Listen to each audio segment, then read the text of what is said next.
Well, the little green light is on.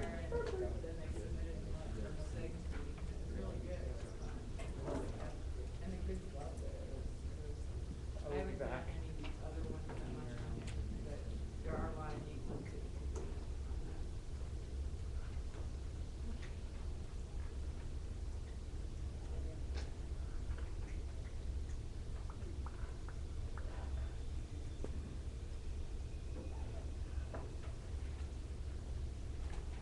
Oh, the motivator one, that's one that a teacher did at the beginning of the school year. You know, to see what a kid, did, you know, for the summer or something. You can kind of do that and show what you may have done for the summer or introduce yourself to the class type of thing. And I could see working really well. I didn't really do that. And we didn't do it for a class. Everybody had to submit it, so everybody could kind of see each other. Video was fun. Do we need more light? Is that a problem? Is it trying to? I Earlier, don't know what they, it's doing.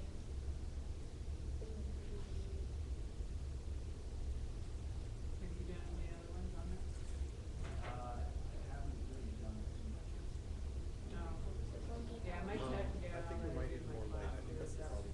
It's not as live as So like lights in the room? Maybe. because earlier there was a glare, so they wanted to turn lights off.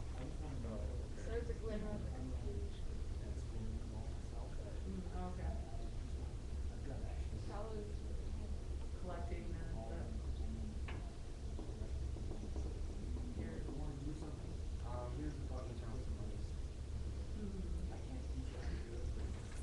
They end up exploring figuring out how to do it.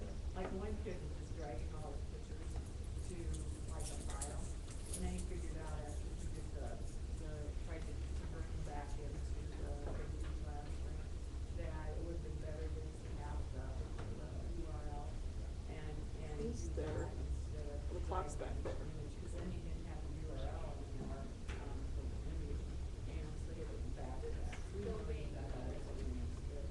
It could be just the contrast on that slide. It could just too. be the crappy choice that I Yeah, made. it's too bright now, AJ. Go ahead and just kill some more of those, especially these ones right in front of the screen.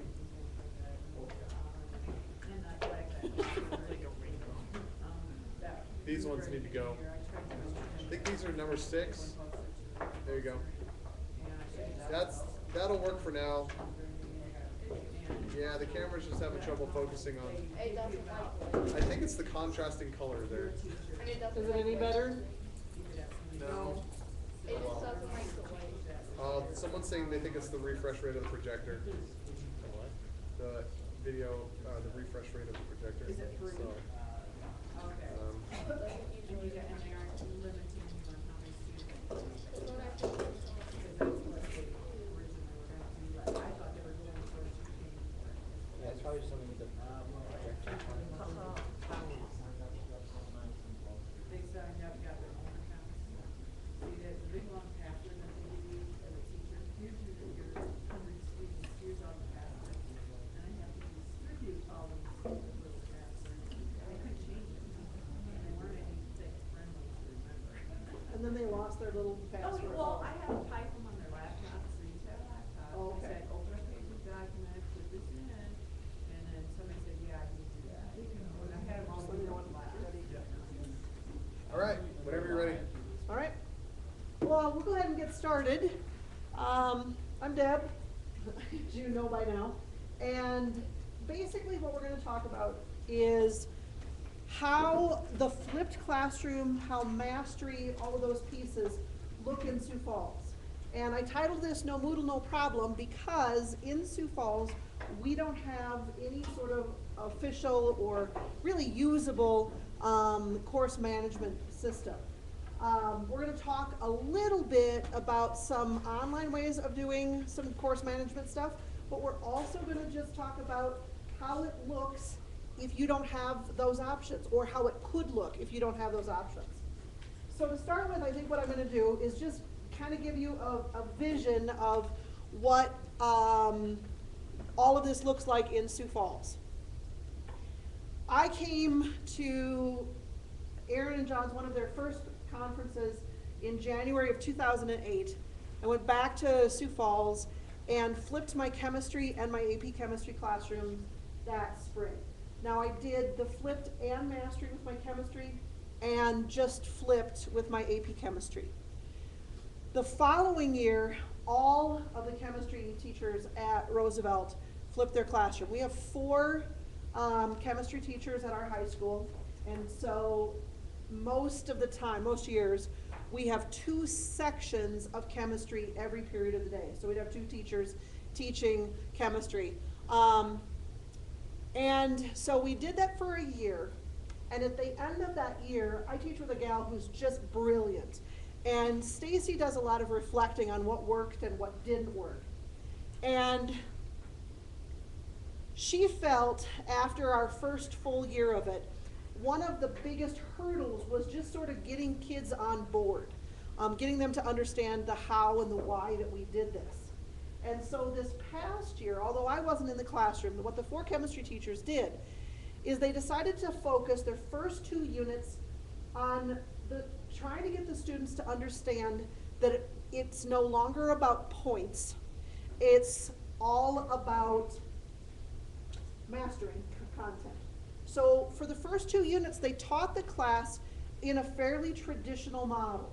You come to class, I'm going to dispense the information, we're going to do our labs, all of our stuff. But when we got to a quiz, what the students would have to do is they would have to master that content, and if they didn't, they needed to come in to retake that quiz. Well, now we're not flipping and we're not self-paced, so when would they do that? We have a principal who did kind of a brilliant thing. He changed our school day just a little bit. And now he didn't do it for us, he did it just across the board. He said the school day ends at 3:30, but the last period of the day ends at 3:10. And so any student that was, we called it tagged, and tagged meant you had some obligation with some teacher, had to stay until at least 3:30. Well, but I have to work. Yeah, the school day goes until 3:30. So it is perfectly fine that you're here till 3:30. And that way, students that needed to come in and redo something, they had that ability. So they came in before school, during lunch, after school, all of that, or we tagged them. But the focus for the students during those first 2 units was on getting them to understand that it was about the content, it was about learning the content, it wasn't about points. Then, the 3rd unit, we flipped the classroom, and when the classroom was flipped, then it was just go home, watch the podcast, we're going to come to class the next day, and we're going to do, some going over that and the practice and that sort of stuff. And finally, the 4th unit, now we're all in full mastery, self-paced-ish, and that seemed to help. It's sort of that whole idea of culture. The culture, we had to teach the students how to make this work. We also had to teach them how to watch the podcast. And so we built that into that 3rd unit. What if the kids didn't stay that were tagged, maybe they skipped out? Well, then there were obligations that they had through the building. I mean, they weren't in trouble with us. They were not meeting their school obligations, and so there were consequences for that. That was a building consequence. Okay? So what I think I'd like to do, let's do this. Basically, our setup looked just very much like the others that you've talked about. We gave them a packet at the beginning. Within the packet, they had all of the things that they needed to do, and they would take their quizzes and tests as they needed to, when they needed to. And in our school, it was 80% for mastery. What percentage, that's up to you guys. For us, an 80% was a middle C. That's because of our grading scale. And that's squishy. I mean, you get to decide what mastery is for you. What I think I'm going to do is I'm going to show you a video. We made this video. We have a superintendent who is really politically savvy. And of course, this costs some money. We needed to have some infrastructure that works, some good bandwidth, a few computers, things like that. So she invited our state legislators to come and see what this looked like. So we created a video for those that didn't come. Now, I'll say this. This is my unskilled video production. Camtasia was great for editing, but it is limited by my skill at creating video. Deb, real quick. Yes. It's online, they like the idea of the school day ending at 3:30. Do you have something you can post that expresses what you just said on paper? Maybe do you have any documentation from the school of this is the way it works, here's how the tagging thing works that we could refer them to? I'm sure I can get something. Okay. I don't have anything personally with me, but I'm sure that I can find something in our school Did that shorten documentation. every class period then? All we did, we have a pretty big school, and so we had a 6-minute passing period. We took a minute out of that, we took a couple of minutes out of the reading period, and we started 5 minutes earlier. I mean, that's all. What time do you start? 8 o'clock. Oh, okay. Yeah, 8 o'clock to 3:30, something like that. So yeah, I can find something somewhere. I'm sure there's something in our school district. Okay, so this is the flipped classroom.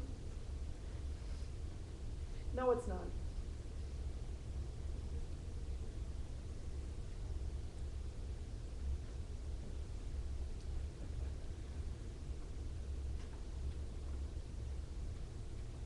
Yes.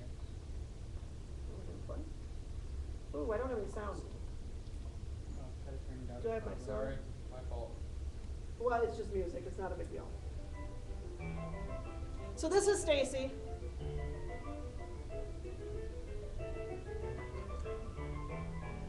See, I cut her head off.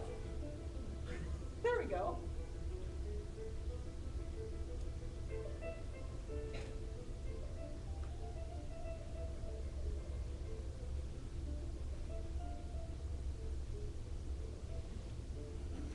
So our principal, after the first year, he did provide us some laptops, a few laptops, so that students could watch. We really encouraged them that they watch them at home.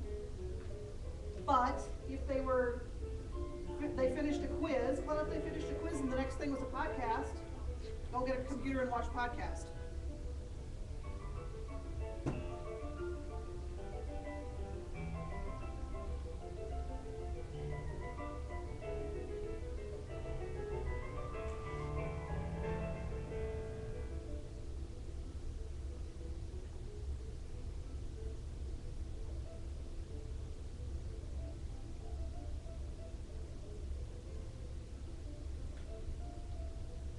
Now, one of the things that we have that's a little bit different, because we have 2 class periods going on simultaneously, those 2 chemistry classes are right next to each other, and the kids flow between the 2 rooms.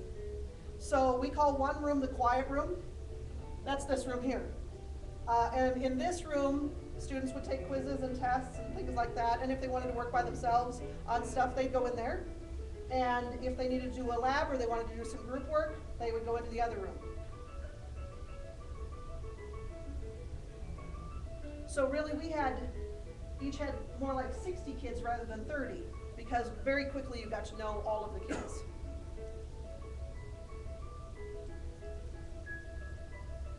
Did that mean the teachers had to work pretty closely together about how they were doing things, or did they Oh, still it's pretty much- all collaborative. I mean, they were all using the same packets. We made our podcast together, etc. That was, by the way, that was for the state legislators. And of course, this is what we've talked about all the time. The role of the teachers changes so dramatically. This young lady really, really struggled in chemistry, and Stacy had the opportunity to work a lot more with her than she would have otherwise. We also put this in here. Our state legislators, when they saw this, they're like, "You have that many kids in class?" Yes. You do labs? Yes. Isn't that dangerous? Yes. But that is the reality.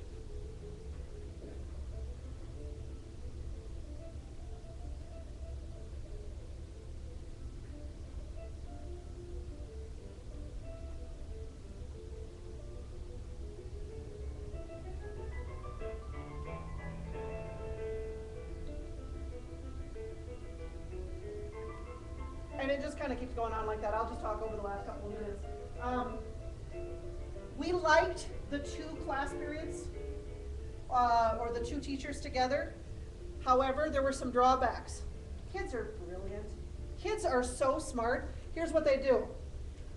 Student A was not working, I'd go back and hassle them. Student A would pack up their stuff and go to the other room.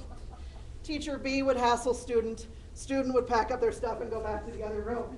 And they would do that. Or we had one teacher that wasn't totally on board with this, and so all the students that didn't want to work would just migrate into her room.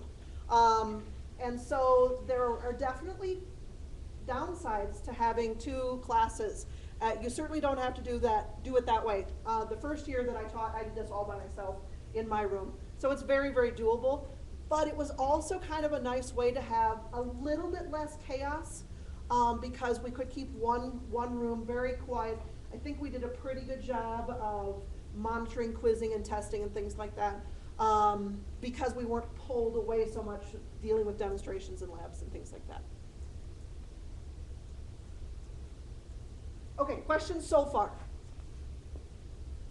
about kind of our model? Were your labs pretty much the classical chemistry labs that you were doing throughout the year? Or did you modify them or add to them in ways that kids could do more in maybe subdivide them or expand them on their own? Are you familiar with the Crystals program? No.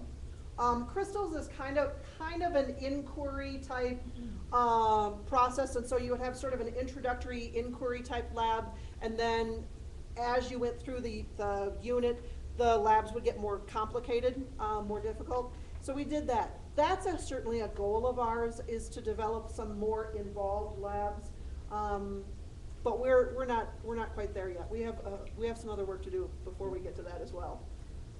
Any other questions? All right, so one of the things that I think you probably saw in the video was correcting a lot of paper pencil quizzes. This year, because I was out of the classroom, I said to the chemistry teachers, would you like me to research and find a good way for us to do some online quizzing? And Stacy said, I don't think so. I think I want to stick with the paper pencil. And the reason for that is because, and I've talked about this a little bit in a large group, we do quizzes that are mastery based, but our unit exam is not. And so let's say that a unit took 2 weeks. We probably had 5 quizzes throughout those 2 weeks. Now let's say we were doing Lewis structures. A lot of you are chemistry teachers. Basically what it would be was, hey Mrs. Wolf, I need quiz 1. All right, grab a piece of paper and draw me the Lewis structure for methane. Oh, you need quiz 1 too? All right, you draw me the Lewis structure for pH3. Oh, you need quiz 1 as well? You do, whatever. And so she'd do it, and if she did it right, she ripped off a little chunk and she'd throw it on my desk, and that was the quiz, and they got the grade for it. If she didn't do it correctly, then we'd go back and we would remediate. And the reason that we liked that, although there was a lot of paper issue, is that when she took that quiz, if she did something wrong, I had that conversation with her right then and there. We just sat down right then and there and went over that, and hopefully that resolved the issue.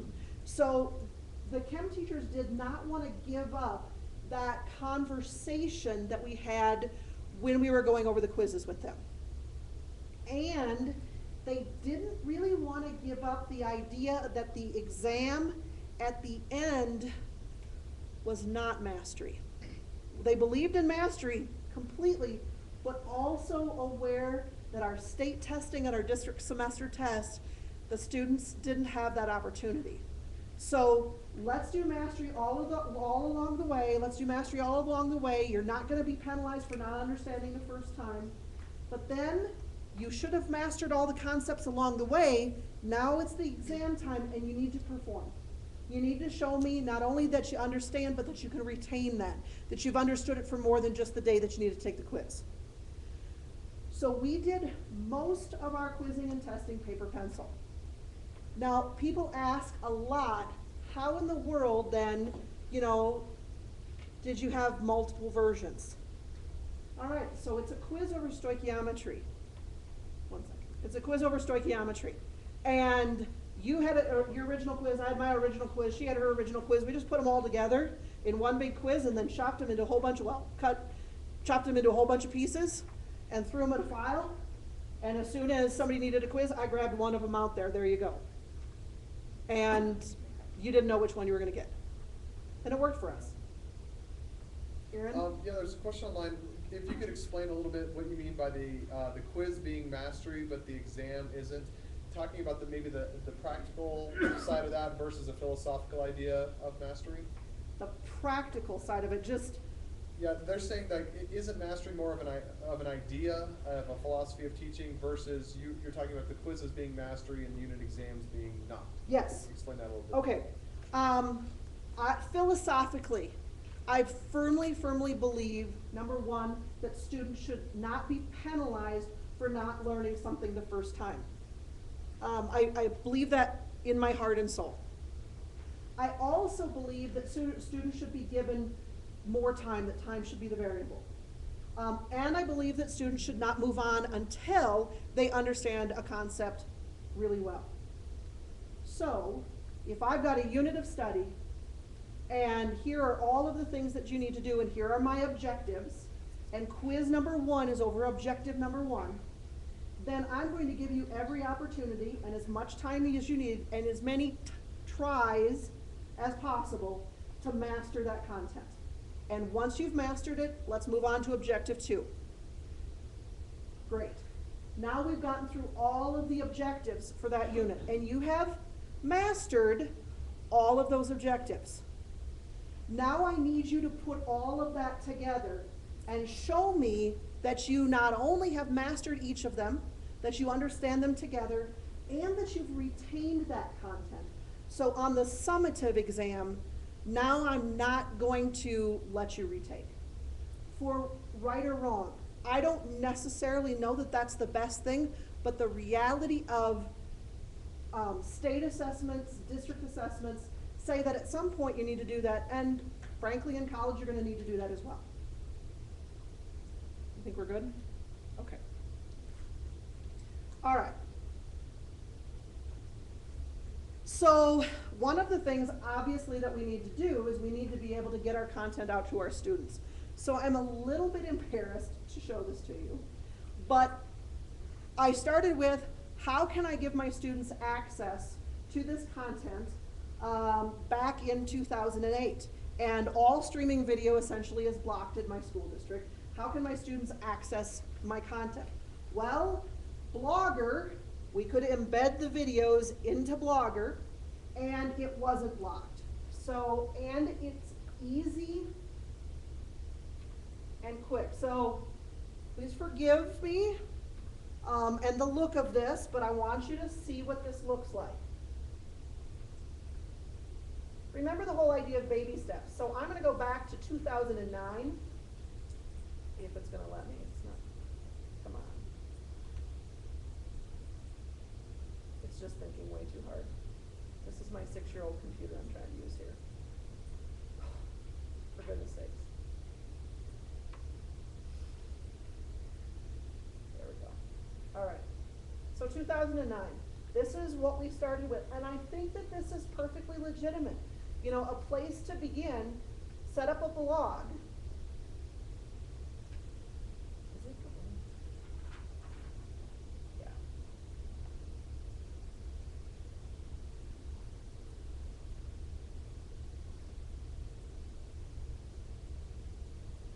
So here's basically what I did.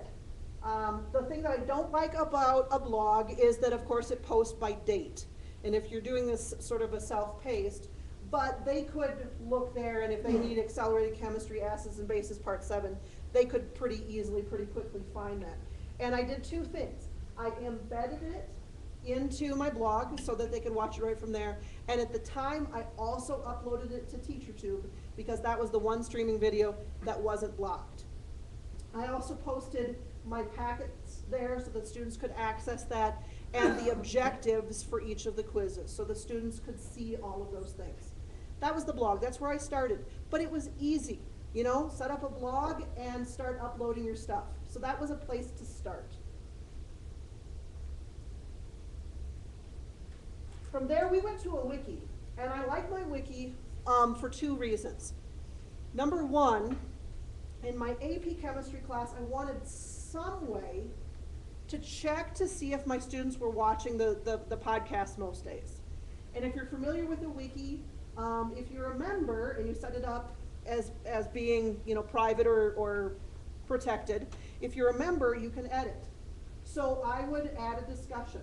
In my AP chemistry class, basically what they had to do is each night, or most every night, they had to watch a podcast, and then they had to post to the discussion.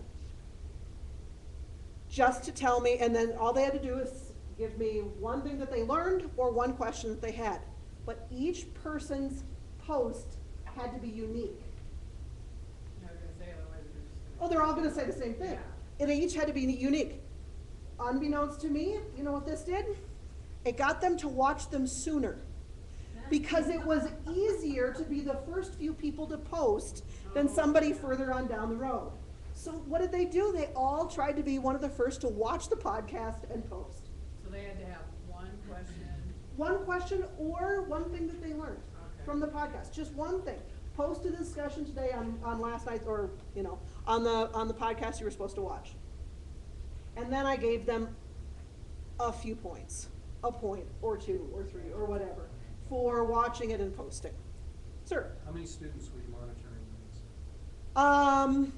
Well, I didn't teach this past year, but the previous year I think I had 68 in my 2 chemistry, 68 in my 2 chemistry Monitoring sections. this every night then? Yeah. They were all 68 to see if they were unique? Yeah, well, it was pretty easy. I mean, obviously, you just sort of scan through it, and I would look and see, you know, who had posted and who hadn't posted.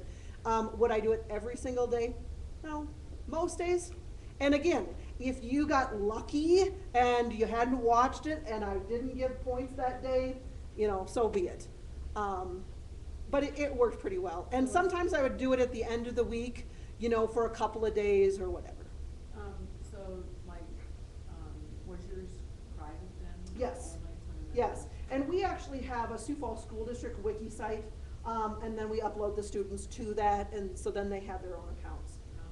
Now, you can go to Wikispaces for Educators, and you can set up an account, and the Wikispaces for Educators is the same as their Plus version, and then you can set your parameters, you can make it public. I wouldn't, because then anybody can edit it. Protected means everybody can view it, but only members can edit it, and then private only members can view or edit it. And so a wiki space works really, really well for us. Did kids didn't go in and edit other kids' stuff at all? Well, you can't edit what somebody else has posted. Oh, okay, Like Johnny said. yeah. So, So what are they editing? They can go in? like they can add. Oh. Yeah, like they can add I got it. their content. Next year, this coming year, I'm actually moving away from a wiki, because of course I've done that now, and all my stuff is there, and it looks all right. So I'm gonna switch. I'm actually going to Google Sites. And I'm gonna do that primarily because I wanna try and go paperless as much as I possibly can. Now, here's what I tend to do. I'm not gonna go through how to use Google Sites. My presentation is located on the Ning, under the discussions, on No Moodle, No Problem. And that presentation is there, and links to Google Sites. If you haven't created a Google site before, there's an intro video tutorial. That's that link right there. How to add stuff, how to add collaborators, et cetera, et cetera. So you can use those links yourself. And I've self-taught myself how to use a blog and a wiki and Google, and I just do that by going to YouTube and finding a tutorial. And it's not hard, and I think that we need to model that as much as possible. Edmodo. If you do not have a course management system in your school, Edmodo is a web-based course management system. It's free. It is the fastest growing, or one of the fastest growing, teacher social media tools. It is a course management system, like Moodle, however, it's very simple. The dashboard of it looks almost identical, virtually identical to Facebook. And students know how to do that, do Facebook, and again, Edmodo's another option. We have a bunch of teachers in our district that are using Edmodo, and Sally, I don't know Sally's last name, Sally that's here, Edmodo actually started in her school district. So if you want to know more about Edmodo or you want to see her Edmodo site, talk to Sally. Sally's from Ohio, I think, that's where this all began. And it's very neat. Now I can't tell you a ton about Edmodo because I don't use it personally, but again, I put the link to the video introduction and the link to the user's guide. I would really encourage you, if you don't have a course management system, look at the possibility of Edmodo, because Edmodo is simple, it's got a really nice look to it, and kids seem to get it. Basically, when you log on, you create a group, which is your class, and it generates a password. You give the password to the students, and then they can join your group, join your class. It's got a calendar, you can put in assignments, you can put in links, you can add video, all of those kinds of things that you can do. And Sally said that they are working on developing, and should have done this year, a nice tool for quizzing and testing, online quizzing and testing. Some parents are a little nervous about social networking with their kids and teachers and stuff like that. Is there a parent access you can set up for that, where they can be members as well? Yes, and you actually, and I didn't know this, this was what Sally told me, you can actually decide what parents can see. So you can give parents access and then set the parameters of what they can see and not see. And you can certainly, obviously, leave it wide open so that parents, so you have that, transparency, so that parents can see the exact course and what it looks like, and the interactions. Also, Sally said that you can set it up so that Edmodo will text the student when an assignment is due the next day, or something like that. So it'll set it up, so, was that an ooh? Yeah, the students in here are drooling. Yeah. That's amazing. Yeah, and there were other things where you can set it up that the students will get text reminders of different kinds of things. Okay? Well, by the way, if you like the idea of setting up text, now I'm not going to think of the tutorial. There's a website where you can set up and create quizzes, and then the students can actually get text quizzes and then text the answer back, and as soon as they get that one right, then it'll text them the next practice question, and so on and so forth. It's pretty neat. It just, I'll try to remember what it is, and when I come up with it, I'll post it on the name. It's a pretty neat little tool. So I did it just to try it with elements and symbols. And so it would send them a text, magnesium, and they'd have to text back energy.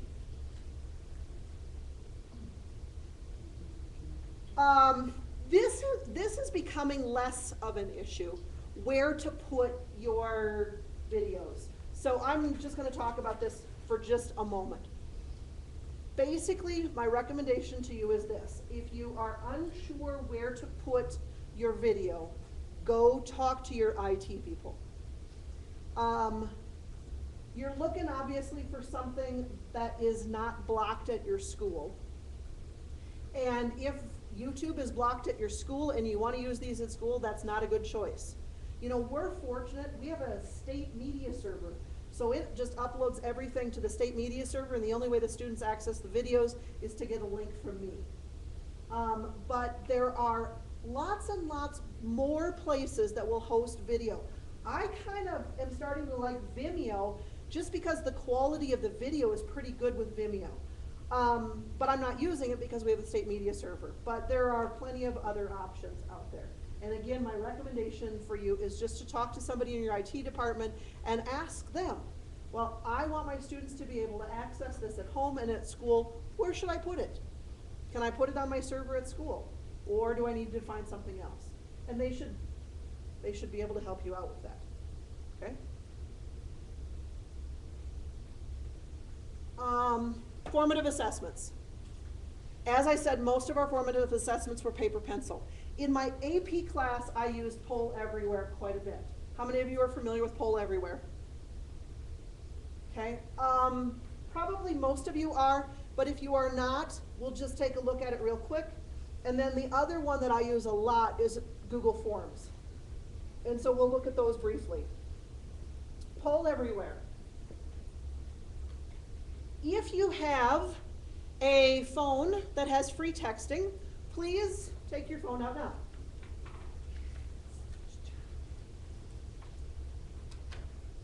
Poll Everywhere, again, for those of you that have not seen it before, basically allows you to set up a question and then have students text back their answers. You can do multiple choice. You can also do open-ended kinds of questions. And what's great about it is you can set up your questions, and then Poll Everywhere will actually create PowerPoint slides that you can embed right into a presentation. So very often I would start the day in my AP class with a Poll Everywhere question or two. So rather than do a chemistry one, we're just going to do this. We're just going to go to text a question to the Q&A poll. So hang on while this loads.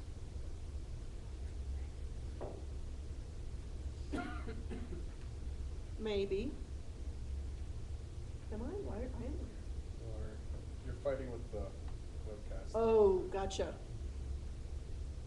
Because I thought this worked well before. Yeah. All right, so here's what this looks like. It's sort of set up backwards. If you're going to text, essentially the number you're going to text to is 22333. 22333. Now, go ahead and put that in as the number that you're calling or that you're texting to. And then with this one, your text message starts with the word shout, and it's not case sensitive. So you type you text the word shout, a space, and then whatever message you'd like to text. Now, FYI, it's going to pop up on here, so make it appropriate. If Deb sucks, would not make me happy. So let's see if we get any. You don't have web responses set up. Oh no, I don't have the web response set up. Here we go. Hello from Texas. Well, hello, Texas. Is that also from Texas? Howdy, y'all. So that's really simple, very simple. Text or type a question up, and then allow your students to text their answers. Can you know who's sitting that answers? Yes and no.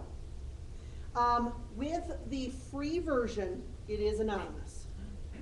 But Victor, who, I don't think he's here today, was here. Victor works with ISTE and using mobile devices. And I believe that their upgraded is like $70 a year. And then it isn't anonymous. You can actually set up student accounts. And it will actually create, I believe he said like a spreadsheet of their responses to multiple questions. So you could actually use it as a graded assessment. But for free, again, for me this was formative. All I did was, ask them a question basically to see as a whole how the class was doing.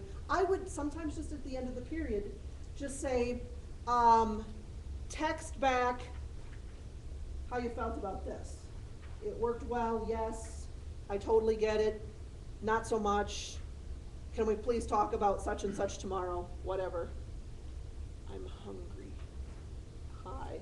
All right, yes, sir. Our science teacher at our school used this, but he didn't use it for tests. He used it for discussion. Okay. He was showing a video in class.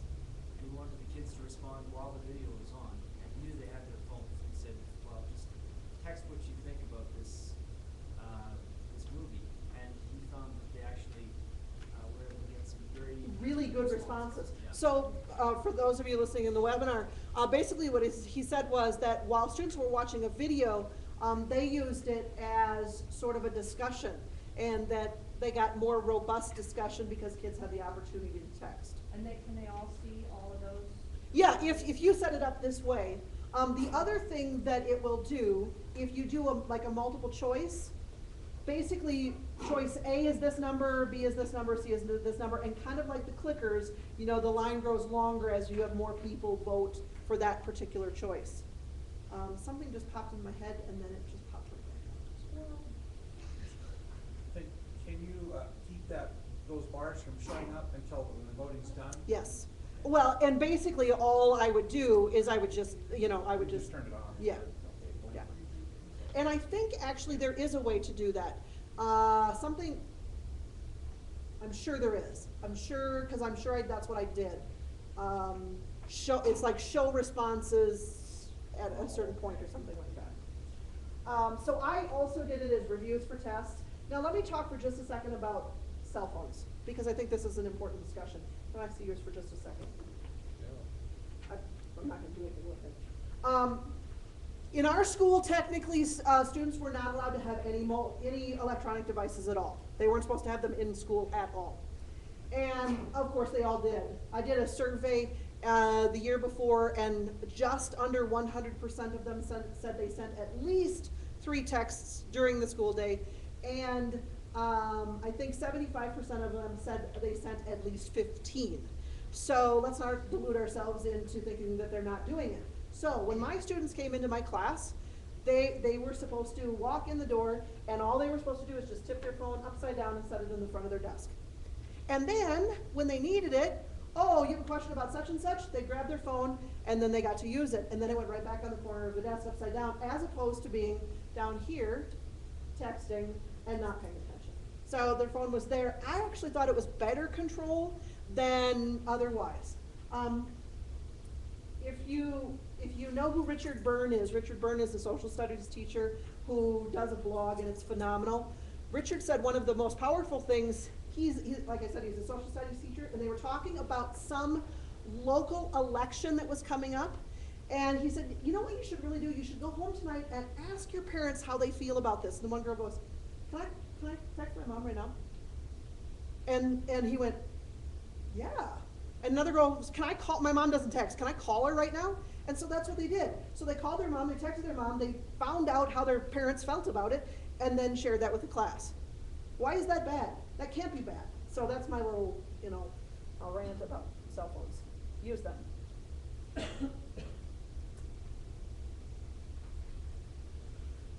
Google Forms is my other new BFF. I love Google Forms. Google Forms, again, if you're not familiar with them, Google Forms allow you to write a quiz.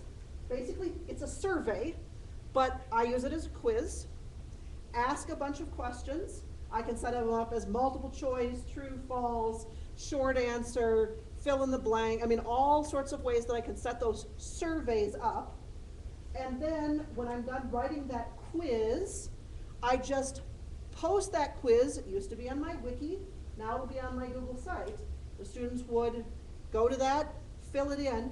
Question number 1 always was, what is your name? Because otherwise it's anonymous. What is your name? Please put your last name first, then your first name. And then what it would do, the students would fill that in online. It would create a spreadsheet with their name as the first answer. And then because I had them do it last name, first name, I could sort, because it's a spreadsheet, alphabetically, and I could see their answers. Now, I could grade this, and there's actually a new web tool called Flubaroo, and it's an add-on to Google, and it will actually, you set it up, and then you answer the questions, and it uses that as the key, and it will actually grade those for you. There's another way to do it, but it's really hard and ugly, and I don't know a lot. I've only used Flubaroo a couple of times. But I've got a spreadsheet of my student answers, and a lot of times I didn't use it as a grade. Again, I just look and see how everybody did on that question and go, yeah, we got this one. Whoa, we don't got that one. And so then we have a discussion or we do some remediation. Sir? How do you spell Flubaroo? F-L-U B-A-R-O-O. B-A-R-O-O. And anything you can do with Excel, you can do with the Google spreadsheets. So if you're really familiar with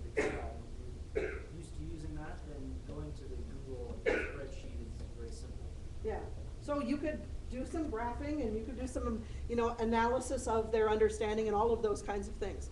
But it's another great, easy, free way of doing some assessments. And you can make that as simple or as complicated as you want to. Okay? I'm at my questions point, and ooh, I'm fast and early. Well, I've got a question way back from the beginning. When Yes. you asked if I used the Crystals program. Yes. I Googled here, and all I could get was some highfalutin stuff about particular X-ray type machines and stuff like that, or crystal. Try crystals, and I think it's with an I. No, No? it's CR offline. Yeah. Is it? No, I think it's. I it's just spe- Googled it. It's CRISTALS. Yeah. Yeah. And it's from the University The of of Northern I- Iowa. Northern Iowa. Yeah. I've been And- Yeah. Now what's, I don't know if this is still true.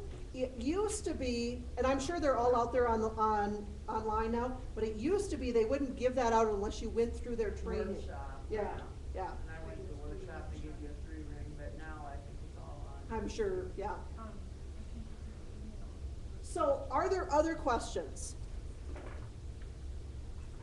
The other 2 times I did this, I didn't even get done. So I think we're at the point now where people are starting to get it and now you just need time to process. There's another one called Biomes that's put on by the University of Northern Iowa also. And prisms in physics, yeah. And Yep. they're all very good, inquiry types of activities. However, I think with the Crystals Labs, and this is a little off topic, but with the Crystals Labs, I've never been very impressed with the questions that they asked, and you really need to beef them up. So, Yeah, there's some of them that work real well for me. all right. Well, thank you, everyone. And I hope you have a wonderful last couple of sessions. And we're on the Ning, and please stay in contact. Thanks.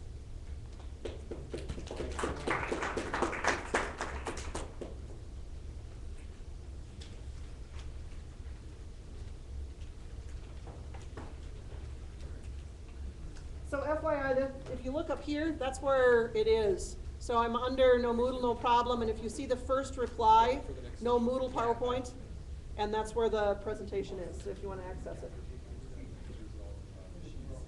It's up about me, thank you. If you go up to the balcony and go behind my board, it's on the pad. Well, yeah, that.